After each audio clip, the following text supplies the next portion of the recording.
السلام عليكم مقعي ورشيد عيسى قوبي وحنا نحن قدومي وراء كلمية إعلانتي UK waxaan jecelahay in arrimeeyro oo aad u foolxun unaashixun oo dastuurkeena meel kaga dhacaya iyo dimuqraadiyadaba inuu maanta ka jawaabo taasoo ah inuu Ismaaciil Yare uu aad si aan lagaba filayn ugu goostay isla markaana eeday been abuur iyo eedayn aad u foolxun uu musabixi mujaahidkeena ahna isla markaana madaxweynaha mustaqbalka ayuu ka dhawaajiyay mid baa jirta haddii nuxurkayga aanu daadago labada nin miisaankii ku kala leeyihiin bulshadooda beeshooda iyo dhammaan Somaliland doon isla garanayna musabixi cabdi waa mujaahid markii uu Ismaaciil isagu meeshaba ka markii loo baahnaa maalintii ay musaynay taliskii faqashka ahaa waadaweyd kaalinta uu ka geystay barnaamijyo badan baa taa laga hadlay oo doon malayn maayo inaan ku dheeraan doono taariikhda mujaahidku haliyey uu halku kaga jiro bulshadeena marka aanu marnaba ismaan lahayn maanta dee Ismaaciil oo isna aynu garanayno inaanu qashar ka ridin tii horeynu cadawga ishaynay oo inuu maanta dhaliilaha caynkaa iyo been abuurka inuu maanta u soo jeediyo Muuse dee looma fadhiyo waxaan ma leeyahay waqtigii wanu ka gudubnay maanta inta xusbi ka cadhooto xusbi kale ayda nin kale dee u malayn may wax qiimo ama meeqaama oo ku soo kordhinaysa waxaan oran lahaa eeduhu amba dhaliilaha ku soo jeediyo Muuse wax ka mid ahaa inuu leeyahay in cabdi dameer waxaan malaynayaa goorta ay noqotay anigu nin naanaysti aabihii lahaa in cabdi dameer dee anu ma garanayo waxa weeye dee aabba la soo qaaday leedahay isaguna waa in aadan cismaan oo naqana Allah yarxamo odagii aadan cismaan wuxuu ahaa waa nin hangishti ka shaqaynayay oo raggii loo aaneynayay laguna tuhmayay inuu rag badan oo ma garanaysaa reer Somaliland ka mid ahaa oo ninkii dacadowga gacanta ka geliyay buu ahaa Ismaaciil Yare sida badan dadku yaqaanaane anagu Ismaaciil faqash ma naqana isaguna kaalintu talaabooyinku ku kacay dee way noogay marka dad ayaan darro inuu maanta ninkaasi silaax xagasho dee ninka Muuse falanka caynkaas oo ku kacay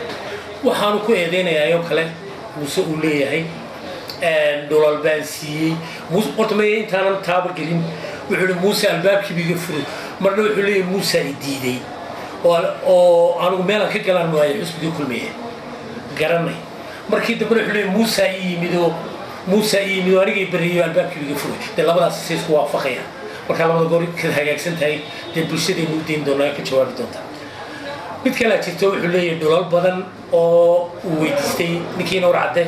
ayaa aniga jawooyin siiyay uu leeyahay jawooyinkaas oo jawooyin dan guud ah oo meelihii dee masaajidada iyo dhakhtarada iyo iskuulada aynu ka dhisaynay marka waxaan leeyahay Ismaaciil dawladda hore dee waxay bixisaa meelihii danta guud jawooyinkeeni danta guud ee masaajidada dhakhtarka sifooyin sharciyeed marnaba kuma helin baan leeyahay oo maxkamad baan ku galay taasina waa mid aan iyada laftigeedana bulshadu ay ka jawaabi doonto muddo waxaan aanu farayaa xitaa laftigeeda gudoomiyaha Cere laba qaban marinaya arka waayo waa xusbi qaranna saddexda murashax ee xusbiyadeen anagu ma ogolinayna cali waraab la caayo in musabixi la caayo sida aanan ogolayn inuu gudoomiyaha Cere loo caayo oo waayo waxaan u malaynayaa munaasabtaasi ma marka umalayn maayo sabab waxaan qabaa in lagu ololeeyo ajenda siyaasadeed iyo bixiyeen bulshada ka iibsami karaan leedahay xusbigan inuu xusbiga kale kaga fiican yahay inaad soo bandhigtaa quruxda laakiin shakhsi weerarka shakhsi duminta dee waxaan u malaynayaa taa laga fiican Ismaaciil marka waxaan kugula talin lahaa adiga si wanaagsan aan kugula talin lahaa inaad dib ugu noqdo Cerena waxaan ka doonaynaa xal degdeg ah inaanay talaabooyinka caynkaas isaga magaxumo oo soo jiidaysa xusbiga isaguna inaanu la qabin ayaan filayaa waa idin macquul aniga ileeyay dhammaan marka aanu waxaan oran lahaa in bulshadeenu dhanba aanu marnaba aanan jeclayn oo ka wacdi geliyo inaynu inagu isku mashquulino sidii aynu xusbiyada aynu kasban lahayn bulshadeeni laakiin wixii ay reeban tahay wixii aflagaadiina aanay meesha u olin waxaan sheegayaa halkan talaftigeeda waxaan hoosta ka xariiqi lahaa waqtigii daayirayaalana waxaan u malaynayaa nimanka ninka hoday ee lugooyay kamid baan ahayd oo koobaad ka ahayd nimankii waqtigaa daayirayaalana mijaxaabiyey been noo sheegay marka waxba yeynaan bulshada maaweelina taariikhdaada waa la garanaya Ismaaciilo sida daahiriyaale hogga aad ugu riday umarmanay cirana maanta aan ka ugu jiiday marka Ismaaciilo adiga taariikhdaada intaas ku dhaafaya ma istaahil ma aan malaynaya waxaan ku daray inaan Muuse maanta aygi Muuse oo bulshadiisu aad u taqaano wuxuu galay iyo wuxuu gudo iyo meeqaamku uu ka mudan yahay dawladda taana imaadada Ismaaciilo waqtigii Allah yarxamه marxuumkii inay xaj Ibrahim Cigaal sifooyinkii lagaaga qaaday xilka lagaaga wareejiyay dawladda wada garanayna oo waxay ahayd in haamihii shidaalka inaad u adeegsatay adigu sifooyin gaar ahaaneed oo lacagtaasi meeshii ay martay Ismaaciilo waa la wada ogiyay taas waa taa waqtigii daahiriyaalana dawladdu garanayna miisaaniyadii dhammayd iyo mushaarooyinkii booliska halka aad marisana taa ummadda Soomaaliland iyo booliska way ogiyay marka maanta musuqmaasuq iyo adigu dawladaatiin Ismaaciilo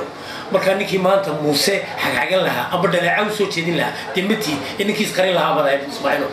marka taana intaas ka dhaaf lahaa mujaahidkeenu mageeyo in ayna imika waxaan qabaanuhu maanta wadani marka tagtay hadaad moodis Ismaaciilo in ay wax lagu naqdo ay wax lagu oo hore Soomaalidu taa uga maamaado xitiri afxumo colaadna waxba kaaga matarto nabadna way ka fogeysaa marka aan wax kugula talin lahaa inaanad maanta xisbiga aad u tagteena musuqmaasuqii aad kala tagtay xisbiyadii hore iyo taariikhdii foosh xmeedad baalka mudug ka jirtay oo aad ula tagaysa wax faa'iidana uma soo katin ayda iyo yooyotankaasina yaani oo malayn maayo in xil lagu kasbado in dad bulshada Soomaaliland lagu kasbado ee aad u maxkuudinaysa laakiin dawlad malayn maayo in wax xiriinayna tahay wax dhulka ka yaalaba ayaan jirin Ismaaciilo inta taana kaga bixi. Assalaamu alaykum wa rahmatullahi wa barakatuh.